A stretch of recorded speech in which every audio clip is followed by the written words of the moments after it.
Hello everyone.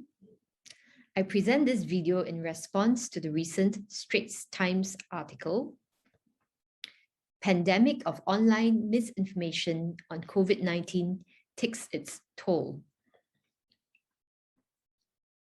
As our name suggests, Healing the Divide focuses on the division caused, especially now, by the vaccine differentiated measures.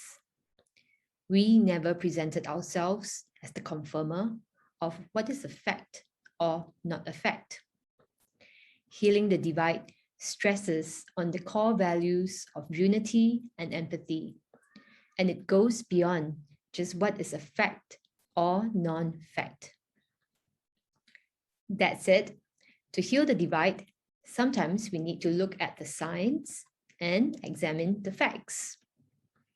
We cannot deny that COVID-19 is a developing field, and therefore our stance is not to rule anything out from our discussion groups until science confirms it.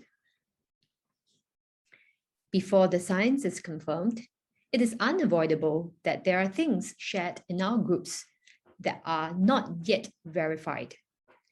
And it is understood in these groups that we do not purport anything to be true unless it is confirmed by science.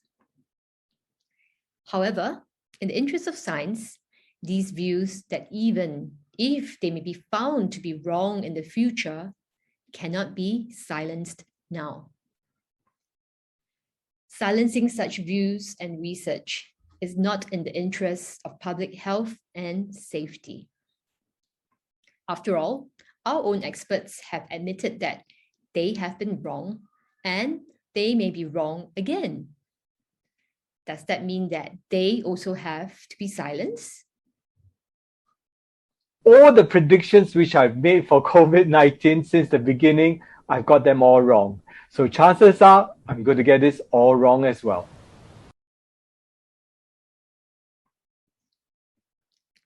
Science is a very unique discipline. It is complex and needs years of research and evidence to verify. No one is absolutely, necessarily 100% scientifically correct all the time. Let's use the analogy of the blind man touching the elephant. In this case, science is like a big elephant. The scientists, like the blind man, trying to grapple and make sense of it.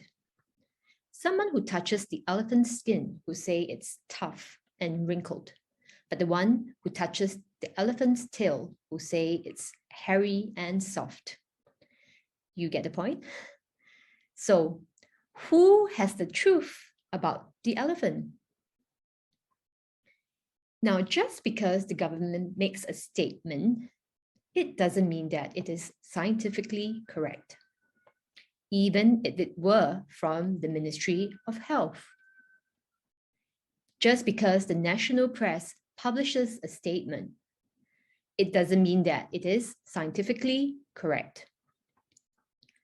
According to ethically established scientific protocols, doctors, scientists, and experts who comment have to declare their conflicts of interest upfront.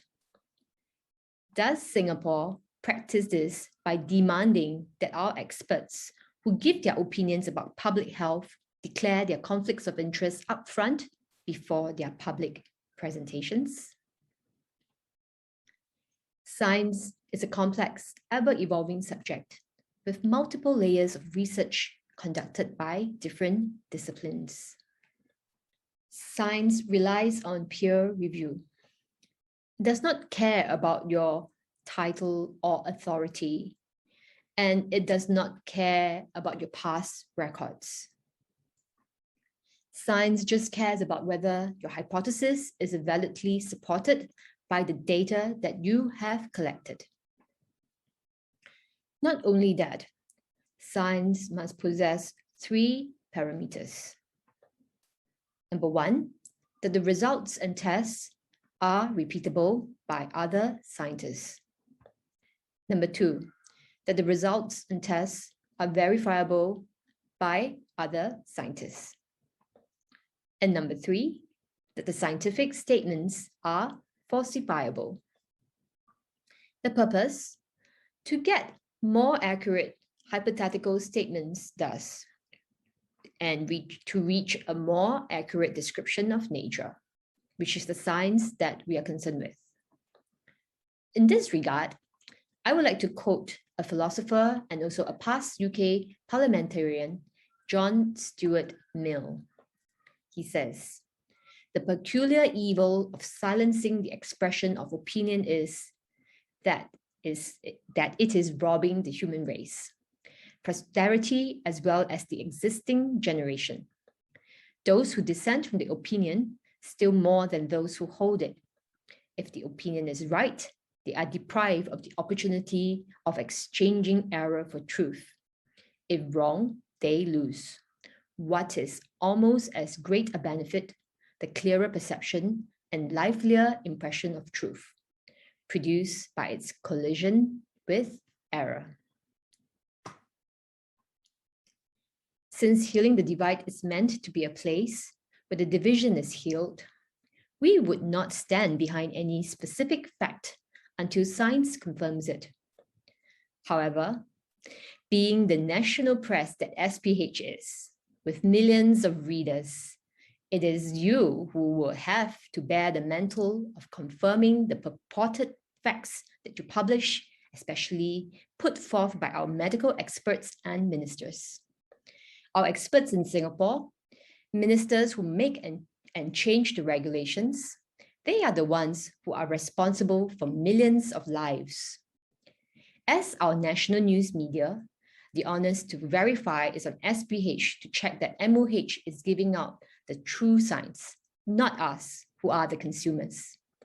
If SPH is to be a trusted media of communication to the layman, would SPH, as the national media, be willing to publish all the journals and research articles concerning the COVID-19 vaccines to convince our readers that whatever that has been published is indeed the truth and not misinformation?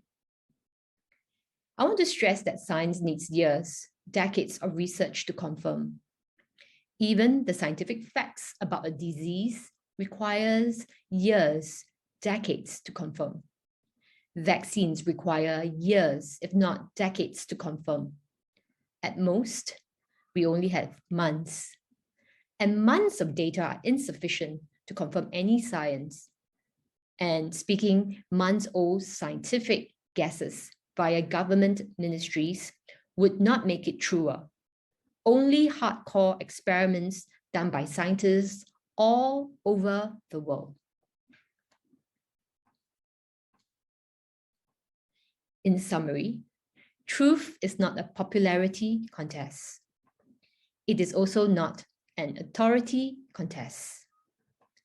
Scientific truth needs years of data, evidence, and verification by other scientists all over the world.